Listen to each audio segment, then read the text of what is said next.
yange era ne bwe sifuna muno ttaka mazima ga Katonda muggulu abantu ba wano bakufa baggwewo ku Nakayonza kubanga bonna obalaba era mutamanyi wange yagambye maama awo abantu bemugenzeemu luli twagendeyo bonna abantu bakoga baava balina enjala balina ennaku batuuse Honorable Minister naffe bwe tufuna ettaka tukola projects naffe gye tusobola abaana ne bafuna emirimu tetuli ba politicians nedda tuli bantu ba NRM abamanyi wowe twava abafudde nango mwalirango nga mutudde fene tumonera bongera muno omusajja fene giyikiramu n'abazadde baffe era nze His Excellency akimanyi yampa ente zange ziri wali mukodome wa Honorable Mululi mukazi mwami John Kiiza ye yampa obuddamu nga sirina we mbuteeka obutye bwange obutye 10 mubutuufu lwaki temutuleka naffe ne twezimba ne tuzimba gannaffe ennaku kitundu neyansiza neyanzika njagala okutuula ku ttaka lyange na famire yange etuyina banzikirize ndisibe tutuule mu mirembe okulu wabana district nga kino ate kyakubiri minister why are these people promoting mob justice here okulu agamba ettaka inetta nettaka naawo poliisi naawo abangana muyingira mu ttaka lye niweebuuza kati bweyagala bakuyambe batya amajambiya n'okutta abantu. So minister byange that's why I came to you fire okumezire ku poliisi tebanyambye nituuka n'okugenda wa byanyima buligere jeno omukazi wange yagendayo namugamba manyi waliwo akakiiko akamalirize up to now akakiiko kakano kingi njagala obeyo agamba yalaba ripooti y'akakingi mu budde bw'akakiiko ako omukyala gwayita Monica yazimba mu ttaka lyange alimu n'akayumba naye akayumba bakakozesa nga operation point yaabwe even though ogenda oyinza okusanga n'ebisi biri mu nyumba kayumba wokirira bwotyo bavayo nga makumi abiri balengera wali akayumba kali wali mu ttaka linagula eryo so nkusaba kimu gampono ayongereko ng'ayogera okuva ku kyanyumane eyokutaano nkwapaka b'MP ng'ayogera paka okutuusa ku MP minisita ng'ayogera paka ku baminisita naye nga mwabo boona kuyaba pulezidenti naye nga bonna ajja mu pulezidenti abantu abo no batuyikirira n'okubonabona abantu bano be batutuusiza ku kino ekibonaabona tebatusobola kwikala ku meeza omulundi gumu batukutuula ekituufu kirayi tebatuula mmeeza mulundi gumu ne bakutuula ekintu kimu babanga batuko bakwaba balwaleero tugwe mugugu waba tukoba kwikala batusaarewo oba bagamba tugende batubuulire ate baba bagamba tutuule era batubuulire ensonga ekwatagana n'Kiiza n'ono omusajja gwe bayita Kiiza era eyinza okuba nti yali yakabiri oba yakasatu naye basirikire naye ekyo mukyonkoba baaliyo Kiiza okumuoma ofiisi ya pulezidenti okubayimmula era ensonga eno ate kindi nimbaza ku nsonga yamubula Jesu eyalungi eyetera abantu nywena beinange twizire ku nsonga ya Kyarubanga naye twizire ku nsonga ya babbi tuze ku nsonga ye Kyarubanga naye tetuze ku nsonga ya babbi omusaiza kutambulanga ku muzindaalo mwiza twatuemande mukerenda babbi twatwenga tubona babbi beinange ababbi n'omu Kyarubanga edistrict ninye mwagirondere era abantu balondere ttiimu yagabire era ku lwakito yabire epola ne disitulikiti waliwo omuntu atambula ku muzindaalo ng'agamba ababbi naye tewali babbi disitulikiti yeyagaba kale okusasamaza abantu ekintu ekyo muleko okukisiga mu bantu ekyo ekintu ekyokusasamaza abantu si kirungi muleme okukisiga mu bantu mukola bakusosola ennimi ekyayogerako mu kaseera kano agamba nti abatuze musosola ennimi olwansonga omuntu nogwefaamu yamu omudimu gwa amazing gwakale wamu mbasanga towamu gye batemere omudimu ogwo olowooza naana bakutemere omuntu n'osiba efaamu yo n'osanga otemye omudumu gwo kati ate omulala n'ojja naye olowooza ani aba agutemye kale abakututemera omudimu amazing bakyesonyiwe kati abatutemera emidumu gy'amazzi ekyo nakyo mukyesonyiwe kutuwakwata ogwe tugenda okubanga tukwata yamanya yanaategeera ye gwe banaamuteeka ate tukwata mukama wa faamu niwo tukoberera n'akutema kati ayo abatema omuddumu era kirabika bakama wa faamu kubanga tewaliiwo mulala ayinza okuba nga atema omuddumu ogwo tuuka n'okwagala okuwandiikira ebbaluwa kutumanko nti ngaakugamba ti ebintu nga nze binemye kale niyo nsonga ya Kyarubanga era n'okubona abamu gibagaana sooke tulinde onnabwante kwakuluma onnanasimba bikondo odakomera madaali ng'ate bakolesa byokwo okutema ebintu ebyo ate mbaatemangana kati ebintu by'e Kyarubanga ono akola kino ono akola kino kati ebintu ebyo si birungi kati bagenda kutuuka akaseera k'okutemangana naye olwaleero mugezeko okukobera abantu amazima naye olwaleero mugezeko okubuulira abantu ekigenda maaso oba ge mazima era kyetagisanya era mbabaze kukobanga nje nkuwekabe muntu mukyama bamukyamu naye entebe y'eitaano gikyamu era ngenda kwogera amazima sirimba era njagala mbabuulire entebe ey'okutaano si y'amazima tekuzwayo kiza kukobera abantu tefaayo okujja okubuulira abantu ekigenda mu maaso kale mukolo ngwigwire mubutongole mabaragange ezigende njebakimba Robert the shortest person in the world to see to it that we were given land free of charge. So in a normal circumstance, let me first follow the protocol. Sawa mpurukiza ngirayo mulwange webajja eno ekiseera bwe kyatuuka this forest nakiriza atuuze abantu buli omu afune kafunako abantu abano bafuna message bagenda wa minisita muloli n'abalala ab'obuyinza mu kitundu abakkiriza bafune linnya lya taata waabwe abowa shares okusingira mu kitabo Nakayonza luwandiisi abowa shares 29 obutundu 6 29.62 bazibawa ati bwe bajja ne bambuulira bagamba naye no ka forest how ne bandaga ebintu bisatu ekyokusooka yali leeta ya president ng'egaidinga ne wa direction ettaka lino liyisibwe litya nange nasomoka amagye galina gyemanyi ningisoma ekyokubiri yali minati ya district naye nagirabako ng'ekkiriza kituufu bagende mu maaso aloketinga ettaka eri ly'abantu batuzewo nimbagamba kale nange tutuukeyo ffenna najja nintuukira ku poliisi n'omukulu wange aradisi natuukayo ne bandaga ofiisi y'omusajja wali omuyita Kasibante nga chairman wa location committee ningenda wa Kasibante ninsanga abalala banne omukubo nasangawo yali ono ne bandaga nti eriyo chairman wa sitting tenant mwami Kawa Robert ninsanga omuyita Segawa yaŋŋamba nti akola mu ofiisi ya chairman LC5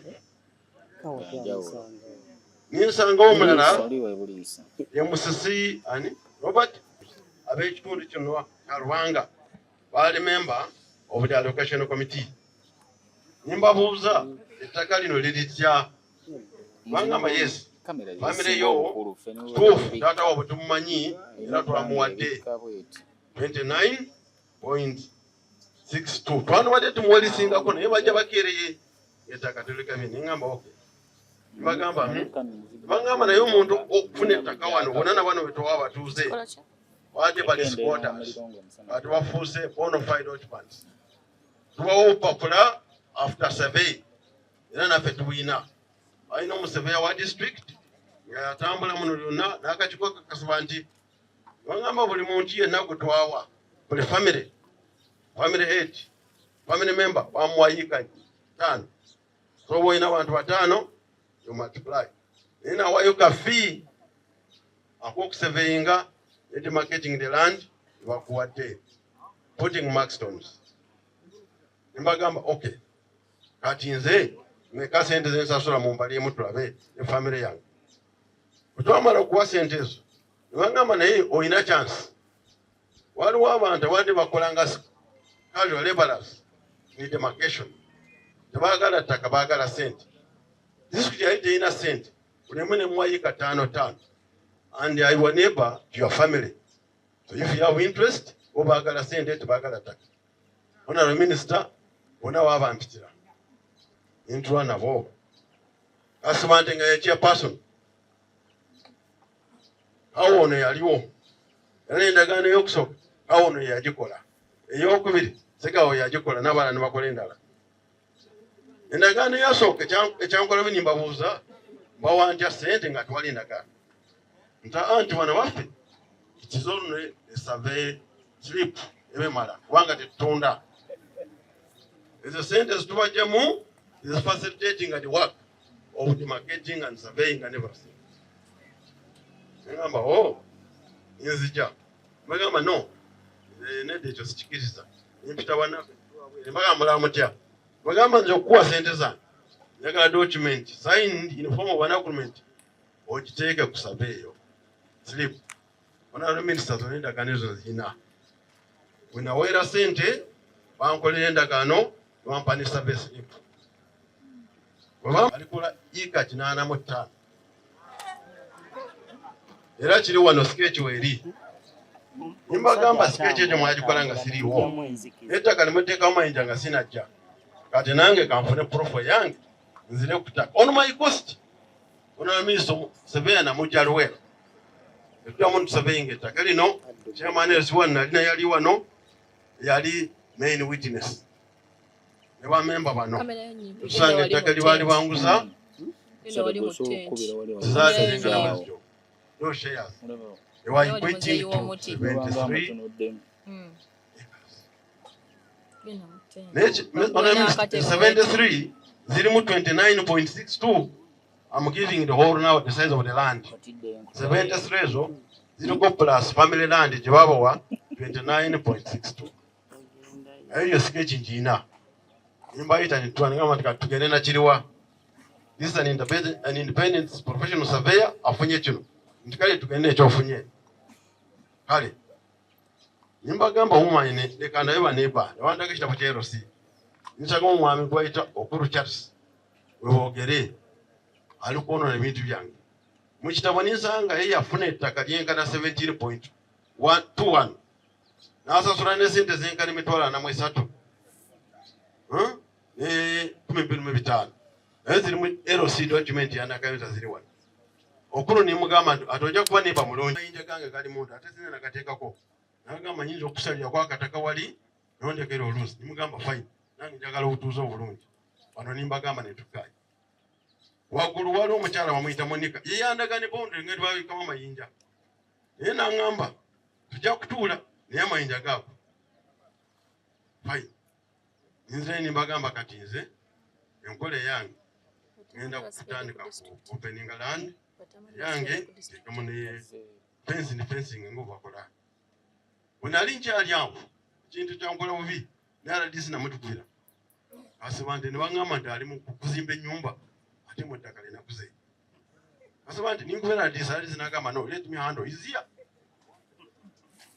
Mr. Minister, I've shown in the government book for over 6 years. 6 times. Wange twali bulimba. Ala disi namukubira wono ayimiriza Kasibante namugamba leka kuzimba.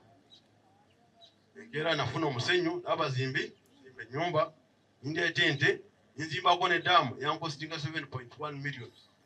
Era weeri daamu eyo.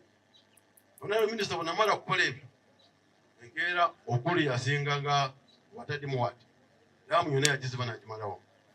Okulu fensi yonna bagitookinga omuliro. I have some documentary evidence eziraga torching and destruction.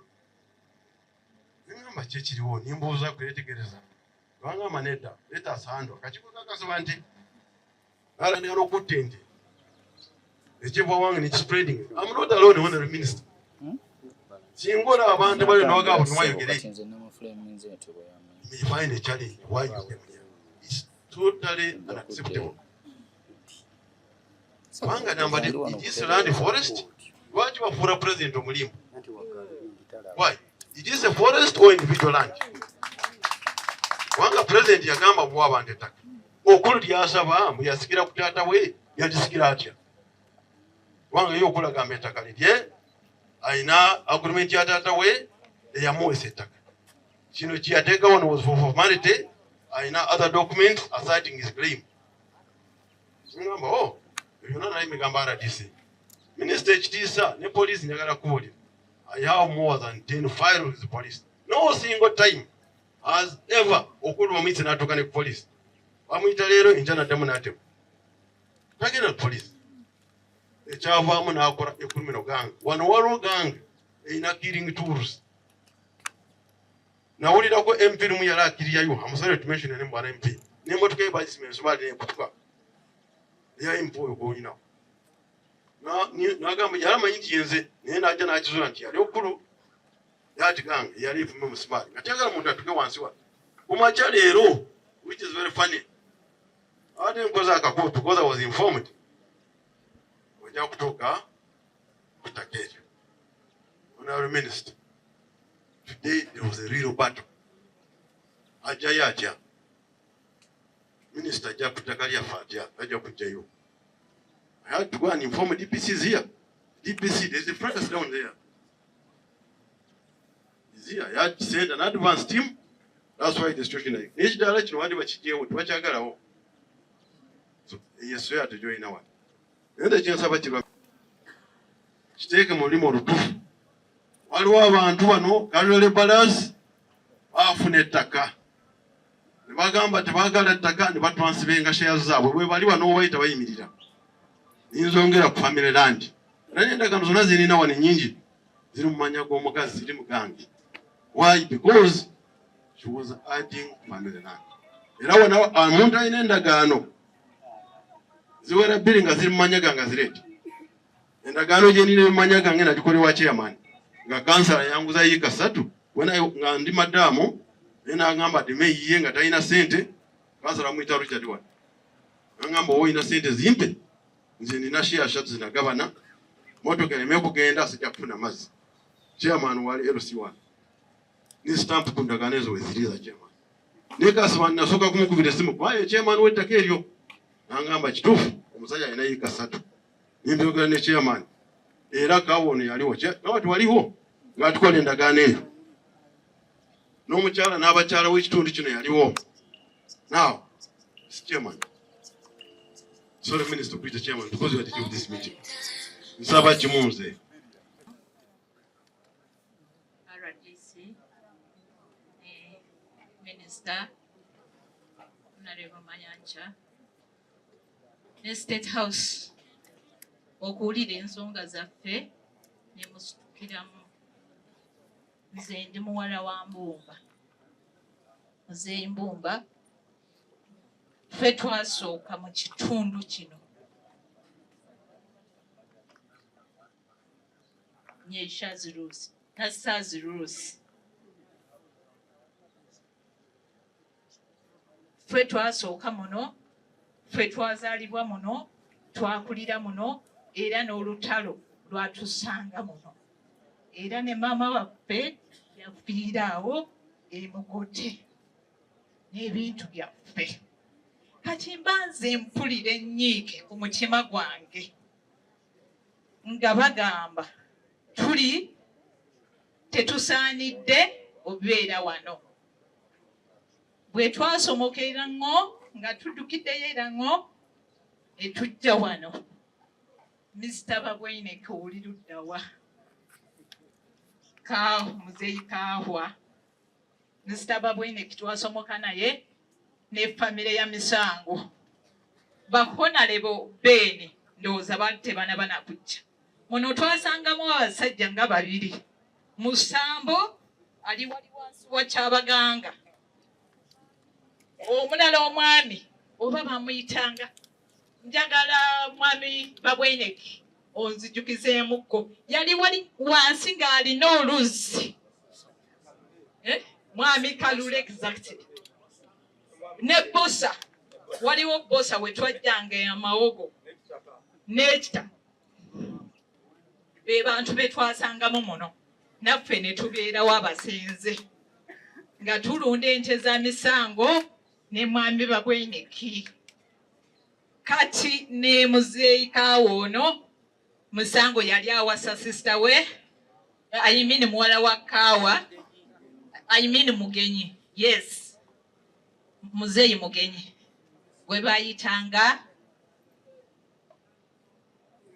yoyo muzeeyi mugenyi. Yes. Era fe ba sisters bange basomerawo ne baba brothers bange nga waliwo omusomesa gwe bayita Namirembe Joyce yafa.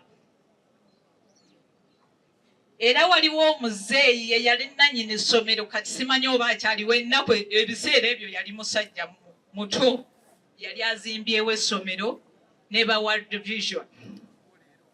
His Excellency Pat omanyi bulungi tulinzaalwa za wano era nze ampita muluuli bw'aba ngamba iwe muluuli we kubanga amanyi taata waffe muluuli ffe taata waffe yava 40 mu Kabalega time n'agenda e Bugerere bajjajja kati taata najja baamuzaalira wano. Kati nze mba mpulira nti tetulinzaalwa za wano tetulina kufunawo ttaka biba binsobera Honorable Minister. Naffe tusabawo ettaka kubanga naffe tulina enkulakulana gye tusobola oteekawo. Kati ogenda waliwo abaana be nakula nabo abaana ba misango lutaaya ali ludda wanamulaba wano n'enkaaba neŋŋamba singa bano balina abantu ababakwatirako ku mikono. Wabeerawo projects eziyamba abaana b'abantu abaakaddiwa dda nawe am 49 olaba abaana bonna baakaddiwa batambula bwa olw'obwavu olw'obutabafaako mpozi okujja ne mukaka abantu ne beetema ebiso. Lwaki muleetera gavumenti ya NRM abazadde baffe gye baalwaniramu bwe twalina ente 10 taata wange wuuyo nze namulaba nenkaba neŋŋamba